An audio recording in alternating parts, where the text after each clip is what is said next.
Well, hello and welcome to Grit and Heart podcast, The Elephant in the Room. So my special guest today is Shane Stacker from Stacker Sartorial. So Shane, welcome to the podcast. Let's get stuck into it. Tell us a little bit about who you are and what do you actually do?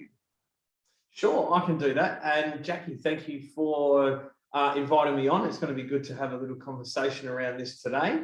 And yeah, for those of you that are watching or those of you that see this, the business name is Stacker Sartorial. And sartorial, for a lot of people that don't know, it's an old English word for tailoring. So in saying that, the business that I run is a men's tailoring business. So we specialize in full custom and bespoke clothing for men. Anything from suits and pants through to jackets and coats and shirts and everything that you could possibly want in more of a formal setting. So it's not somewhere where you sort of come for jeans and t-shirts. It is aimed at a more formal sort of clothing. So do you have a particular clientele that you deal with? I know you said formal, but is there any age brackets? Is there a particular... I wouldn't say a particular age bracket because I do have some quite young clients and I do have some quite older clients. I definitely have some certain demographics or certain markets, if you will. One of those being weddings. I have lots of bride and grooms come in to do tailor-made suits for the groom and the groomsmen for their wedding. That's a really big customer segment for me. Another really big customer segment for me is corporates. So, you know, I dress and style a lot of real estate agents and they can be of all different ages. I do the same for lots of business people. And I generally find it is busy business people. So age doesn't really have anything to do with it because it could be some really young entrepreneurs. It could be some senior CEOs in the business that just lead busy lives. And, you know, we can help make their life easier, depending on what they need or what they're looking for. So there's not really so much of an age bracket, but it's a particular type of person that wants to look a certain way.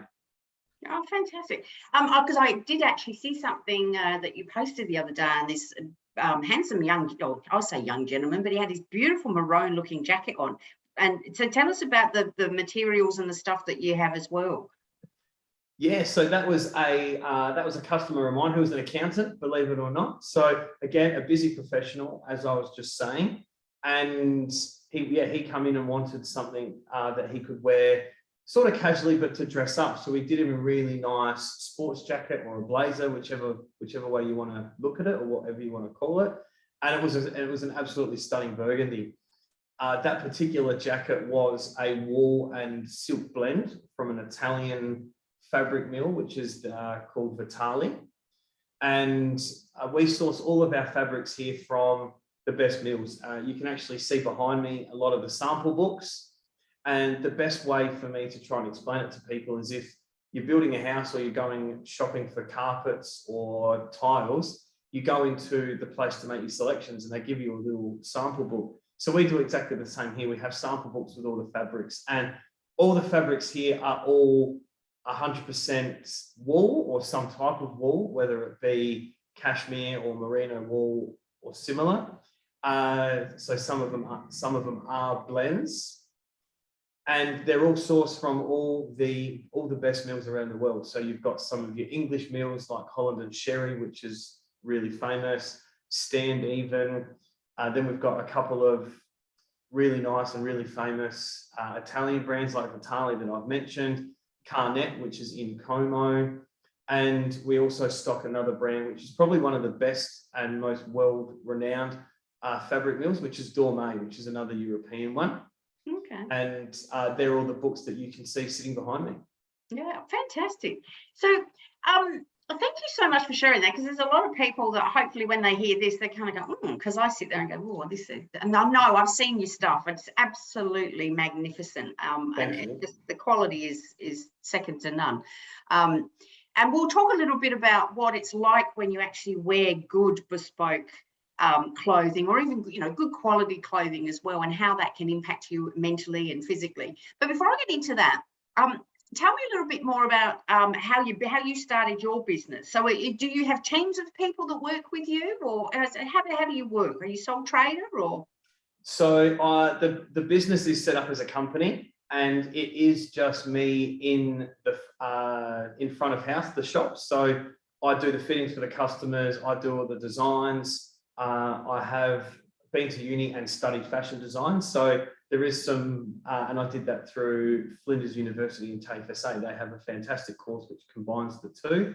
And I'm actually just finishing that off this year, which is really good. It's taken me a little bit longer to get done because of running the business at the same time, but it has been absolutely invaluable. So, but it's just me in the forefront, but behind me, I do have a support network of friends and families and, you know, bookkeepers and accountants and things like that. I don't do any of that myself. That's not my area. And, you know, there's definitely, you know, there's things that they need to look after. And, you know, I think it's important to have people like that, because if it's me doing my own bookkeeping, I could be like, oh, just pretend that didn't happen, or just pretend this didn't happen. Where my actual bookkeeper will go, Shane, what's this? What have you been doing? And keeps me accountable. And I think accountability is important. And, you know, I can just go and see something that I think would look nice and fancy in the shop, and I'll go and buy it. Where the bookkeeper kind of keeps the reins tied in. So yes, it's me on the shop floor dealing with the customers and designing the suits, but I do have a team behind me. So do you actually make the suits as well? Not me personally, even though I have studied fashion design and I have made garments before, and I can use a sewing machine. I don't really have a desire to sew. So I have a tailor that does work for me, and I do all the design elements. So I will fit a customer when they come in. I will go through the whole process of choosing fabrics and choosing buttons and giving them advice and helping them through what they want. You know, someone might come in and say, I want a suit to wear this summer, but they're looking at a fabric book, which is some really heavy fabrics that are for winter, which they will just, it's not suitable, especially in Australian summers. So I'm there to guide them through, and then I do all the designs for them as well. So, and then once I've got all that information put together, it goes to the tailor makes it, and then he brings it in. So that's how it's done. Even though I can do little bits and pieces, that's not where my passion lies, if that makes sense. Yeah. So how long have you been in your business? When did you actually start? So the business is a few years old, because the business was actually a side hustle where I was working full time. I actually used to work in corporate travel, and this is something that I have always wanted to do. It's something I've always wanted to open a shop or a business like this and run it myself and build it into something that I've got a pretty clear image in my head of what I want it to look like. But I was working full time. I started this business 2 to 3 years ago, and it was a little bit of a side hustle that I was doing casually for friends and family and things like that, and people that I got introduced to. As I said, I was working in corporate travel, and we all know what's gone on in the world the last couple of years and what that's done to the travel industry. And, you know, it hasn't been pleasant for a lot of people. For me, it actually created a bit of an opportunity. I was offered a redundancy, which was quite a nice redundancy because I've been there for some time. And I had this real light bulb or aha moment, because I had this business and it was something that I wanted to build into something. I had this little moment where I thought to myself, you know what? This is the time, because I started looking around at other jobs. What could I do? I didn't really find anything. Nothing was appealing. Nothing seemed exciting. And then I had this moment and I was like, this is it. So I started doing some research on shop leases. The shop is in Prospect, on Prospect Road, because I live in Prospect and I wanted to be part of that community. And so I started looking at shops, shop leases. I looked in the city, and Prospect just felt right. And then one thing sort of led to another, and I had the money, and it was just a sort of a perfect scenario. Everything just sort of fell together at once. And I think within about 8 weeks, I went from getting a redundancy to opening a shop on Prospect Road. So it all just kind of happened really quickly. And that was 12 months ago. It's actually 12 months ago this week. So I've just ticked over 1 year of having my own shop, even though the business is a little bit older than that. So happy anniversary for 1 year. Thank you very much. I can't believe it's gone so fast. Wow. To think that it is a year old is crazy. And how brave, I think, is the word to use, and inspiring as well, to do such a big thing smack bang in the middle of a pandemic. Yes. So you're either crazy or you're really, really smart. So I'll go with the smart one.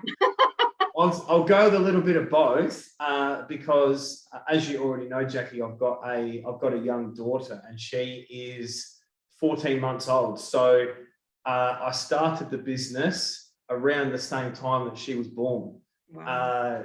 And that was kind of part of my decision making as well, because I thought, if I don't do it now, when am I going to do it? In 2-3 years, there's going to be school fees and all sorts of things on top of that. So I thought, I'm going to have to take a hit somewhere. Now's the time when she's really little and there's none of that extra sort of cost or anything involved. And so I've had that on top of it. So I think a little bit of smart, a little bit of crazy, but if I could make it work now, then, I'm hoping that the business will then outlive me. So if I can get through a pandemic, opening a business, hopefully it then outlives me. So saying that, and again, huge congratulations and kudos to you for following your passion and in your heart. And I know, because I've seen you with your work and stuff like that, and I know how passionate you are about doing what you do. But what have been some of the challenges, if you've had challenges, and I'm assuming you have, given that we have a pandemic, and this isn't all about COVID, but it is about business owners and some of the differences, especially being a sole trader, of some of the impacts on you, perhaps mentally and personally, because it's a big thing that you did. It's a huge, huge thing, and there's many people surrounding you, even with a support network, that may have kind of gone, whoa, are you really doing, There was definitely some of that. There was definitely some people that were a bit sort of, is this really what you should be doing? And yeah, there's definitely been challenges. There's been lots of challenges. And the best way to describe it is it's a roller coaster of emotions every day.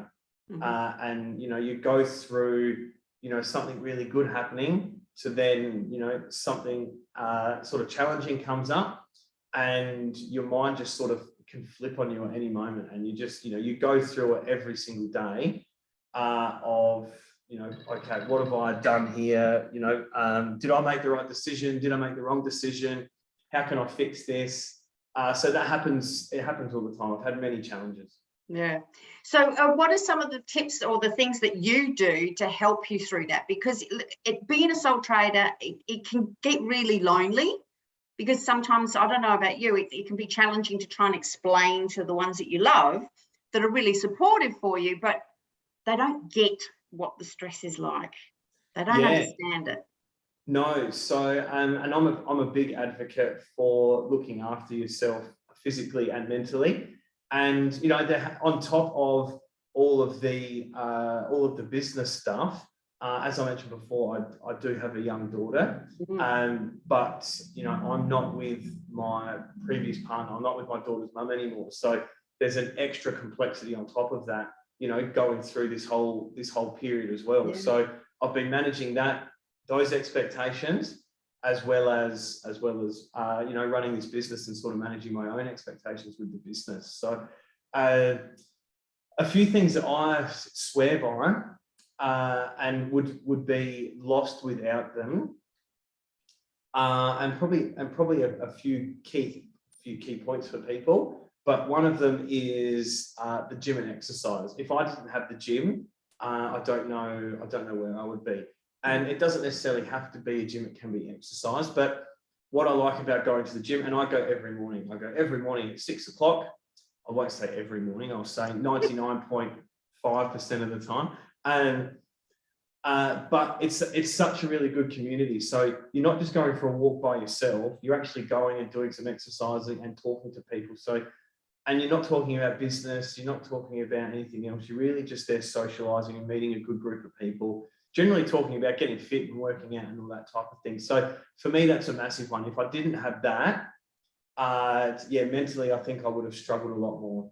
Yeah. And, the food is also a massive one. You need to watch what you eat. And I've been a victim of this myself as well, by not taking my own advice, and you get so busy and you just eat on the run and you eat really, sort of crappy foods that are fatty and take away, and you feel the difference. It affects you physically, it affects you mentally. So if you can try and keep on track with eating some good nutritional foods, it just makes you think so much clearer about things. So for me, they're two real massive ones, and that are easily controllable. The third one is having a really good support network. Now, support network doesn't have to be big. It can be small. And I'm very lucky, and I'm very fortunate that I've got quite a close family. So, I've got a really good support network with my mum and my sister, with my brother. I've got some really close friends that, understand this, have been in the same situation of running businesses and owning businesses, so they get it. Yeah. So I'm very, very grateful and lucky to have that. I think you need a close support network where you can talk about things. But something else I have in my support network is a psychologist. And I go and see my psychologist once a month. Mm-hmm. And it's like a routine checkup. It's like going to the dentist, or it's like taking your car in for a service.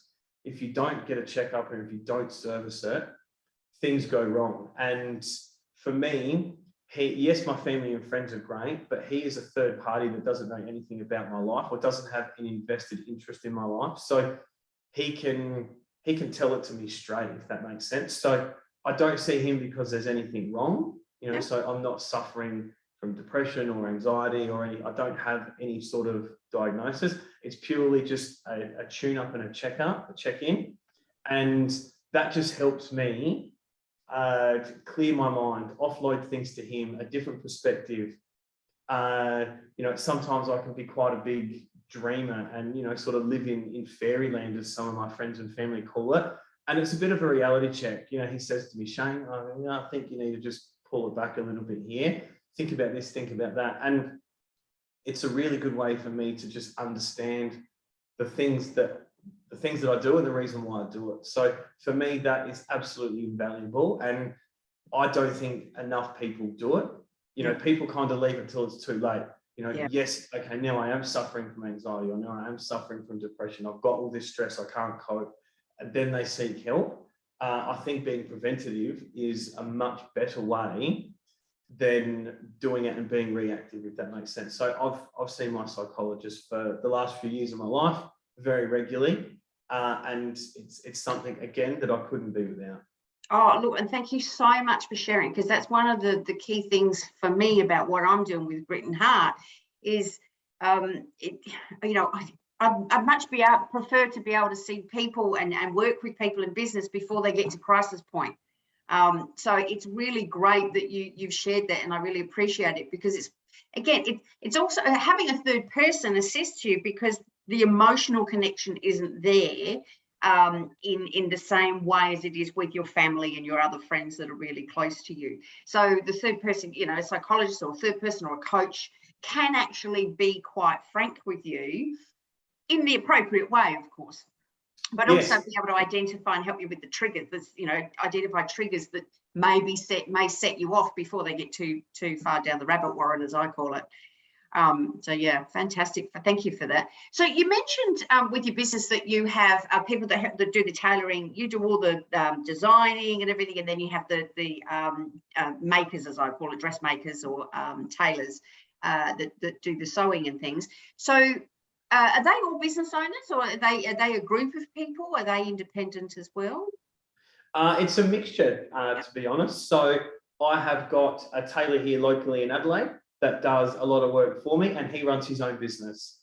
And then I've also got tailors that I use through some of the fabric mills that are in different parts of the countries of the world, actually. So if I've got someone that comes in that wants a really high-end suit, and I do have a small market of these people, they want some of the best fabrics that you can ever get in the world. So we go with the door-made fabric. They want a suit that's been handmade and it's been done by tailors in Italy. So I have tailors in Italy through that fabric mill where I can get these really high-end suits done. So it really depends on what the customer wants, and I suppose the budget that they want. Yep. But so it's a mixture. Obviously, Dormay is a massive company and they have tailors within their business. And then I've got a tailor here locally that does things for me, and he runs his own business. So it really depends. Yeah, I think so. I try and cover all bases.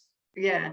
Well, when you because we'll be traveling a little bit more. So when you need someone to carry your suitcases, just remember Jackie Green, because I love Italy and I'm overdue for a trip. So just thought I'd throw that one in there. Now that the restrictions are easing and things are happening, I would love to actually go to Italy and see some of these fabric mills that I deal with regularly, and go and speak to some of the tailors that I speak to when they do suits and things like that for people. And surely that can be a business trip, right? Absolutely. I'll talk to my accountant. You talk to your accountant. Something else. This is why I've got a bookkeeper and an accountant. When Florence along the way, look, we just had to stop off because they just beautiful stuff as well. So thinking about your business now, so we're opening up, things are opening up. Did you find that you started out the business and it was slow to start with, and then it's amped up and then it's gone quiet, or did you start and you haven't really gone the other way like many other businesses have during this pandemic? So I don't have anything to compare this to because I haven't owned a business before. Yes, I have been around friends and family that have owned and started businesses, but not one myself. And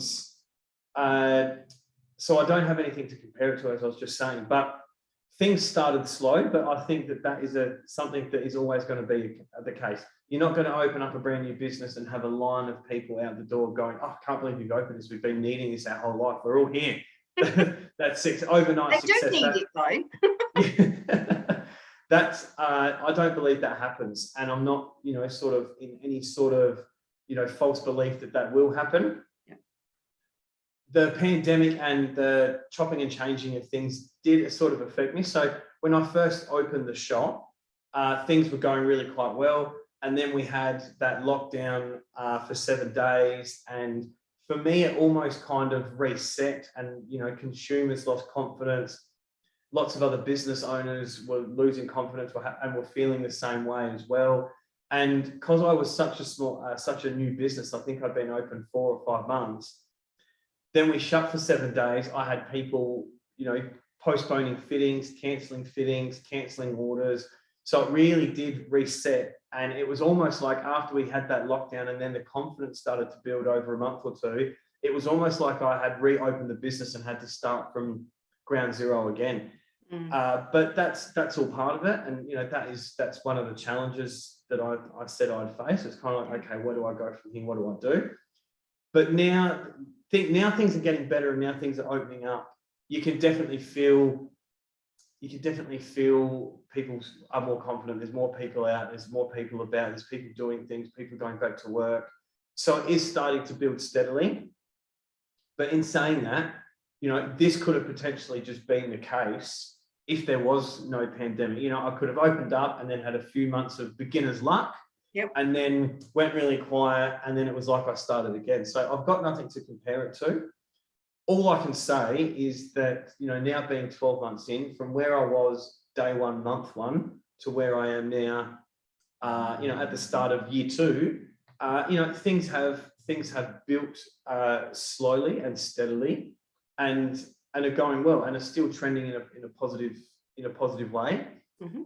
And it may take longer to get there, but I kind of like the way that that's happened. Don't get me wrong, overnight success and masses of people and things like that would be great. I'm never going to say no to that. But I also don't want what's on the flip side. I'd rather build something slowly and steadily and, create the foundation and do things right, and build a good reputation and a good brand, rather than have a big upswing and a big blowout, and then can't handle it, and then a big collapse at the other side. So even though things are slow and steady, I think this is the way that I would prefer it to be. Yeah, no, that's great. I have to commend you for your very optimistic and positive attitude, because it clearly comes across, and the passion side comes out when you actually talk about it as well, which I know I said before, but it's really evident, and it's great because it's realistic, which I think is fantastic. So thinking, and I'm looking at your logo in the back there, and I love it almost looks like, well, it's two S's, I know, but it reminds me of sort of what's the logo for eternity, almost. In the infinity symbol, yeah. So there's a few reasons why the logo looks like it does. First of all, I went with Staker Sartorial because it's my family name and it means tailoring. But my first name is Shane, so my initials are SS as well. So the two S's represent my name, but also the business name, which I thought was really cool. But my whole life, because my initials have always been SS, I've always drawn and doodled SS on everything. And I think everyone that grew up through the 90s, like I did, used to draw that S that had the 6 lines that you would connect them. Even to this day, I still doodle them. And I've always liked the look of how two S's look together. So when I was creating the logo, I was taking that sort of inspiration and using that creativity to create it. But I also, and you've actually hit the nail on the head with the infinity symbol, they've been designed, and it was done with a graphic designer as well, that way to look like that. Because yes, it's two S's, but it does almost look like an infinity symbol, because what I'm trying to build is something that does outlast me. So I'm trying to build something that's a legacy that I can leave here. So that is in there as well. So it's a little bit of sort of symbolism behind it that not a lot of people sort of see. But yeah, so you've actually picked something up that is a bit of a hidden just a little bit of a hidden personal thing for me, as a reminder when I look at it every day, or when I make decisions for the business. Yeah. You know, it's not about what's going to be best right now. It's what's going to be best for 5, 10, 50 years, hopefully down the road. Yeah. Forethought. I love it. So you've mentioned, so we've spoken about clothing, we've spoken about people, and how you keep yourself healthy, mentally and emotionally and physically. So thinking about what for you is the most rewarding thing, or the most rewarding part of what you do in your role with your business? Yeah, so there's a couple of things. One, I get to wear my own clothes, which I just love, which is really, really cool. My whole life I have always tried to perfect every outfit, and I've searched high and low and left to right to find the perfect thing to go with it, and have always struggled. So now this business, you know, feeds into me doing that, and I get to try and mess with things and try different things, and you know, try and I know that there's no such thing as perfect. It's that ever elusive thing that you're chasing, but it always just gets better and better, and you refine things as you go. So I love that. But the most rewarding thing for me, as well as what I was just saying, is when my customers just are in absolute awe, or they just smile like the Cheshire cat when they get something that absolutely fits them. You know, I get lots of people in here, as I was saying before, professionals, you know, business people, busy people, young, old, but I also get lots of people in here that are just, you know, quite maybe odd shaped, or could be very tall, or they could be, you know, quite big sort of set people, where they don't feel comfortable in anything, and they don't feel confidence in wearing things like that, or anything like that. So, you know, they always tend to go with really big t-shirts and really big jeans, or sweatpants or something like that, where because we can custom make things to any sort of size and shape, seeing people that are in that sort of predicament just is so rewarding, because they can finally have something that just makes them feel good, is comfortable, you know, accentuates all the positive things about their body, which we all have.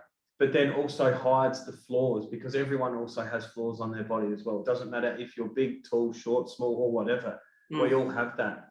And dressing well is almost like an armor. And, you know, I find it every single day, because there are some days where I don't have customers coming in or any appointments, and I have admin days. So some days I'll come in and I'll wear jeans and a t-shirt, or jeans and a shirt untucked, or a polo shirt or something like that. And I notice the difference between how I feel on the days with what I wear. You know, if I come in here one day and I'm just in jeans and a t-shirt, just doing some admin, versus a day where, like today, where I've had a couple of meetings and I've had customers in, and I was preparing for this video with you.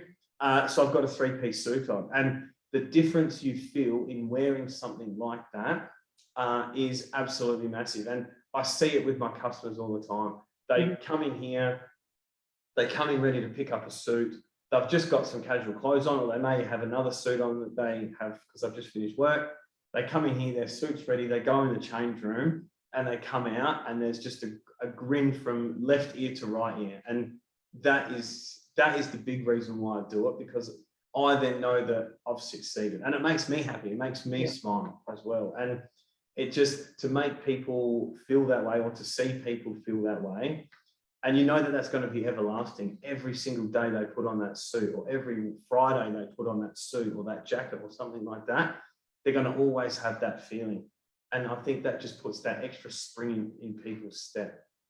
Oh, look, it gives me goosebumps when you talk about it, because I know one of the things that when I talk to a lot of people, but something as a girl, when I grew up, like I talk to people about what you do mentally and emotionally and stuff, but obviously the clothes you wear do make a difference, because it affects how you think, and it affects how you look at yourself.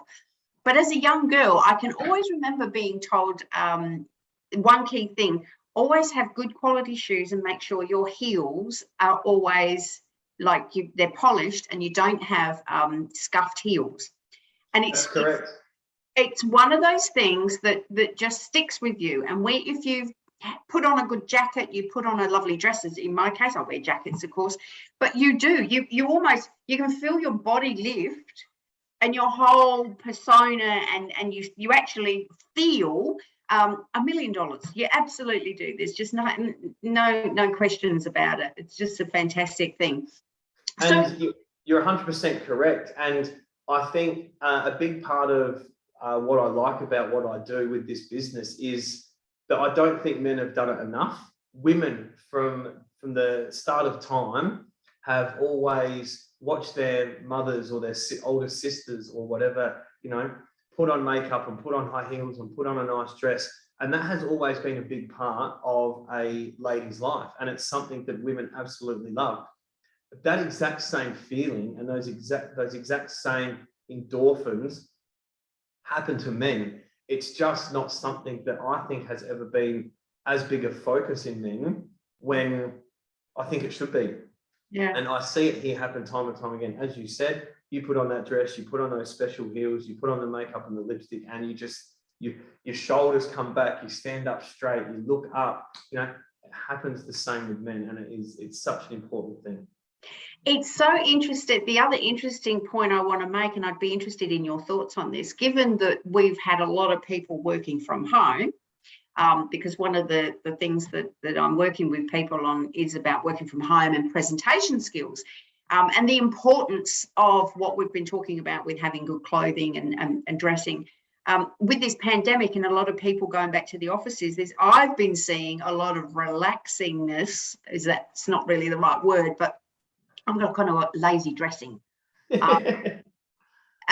Yeah, because the standards, and I'm not being rude to anyone, but the standards of people when they're on a Zoom now, where you would be talking to your boss or one of your staff members, or even just a colleague, you still had some sort of sense of you'd get dressed to go to the office, or you'd get dressed to even work behind a counter. But I've noticed, I don't know about you, tell me if I'm wrong, happy to be proven wrong, but I reckon people have got a little bit slack on it.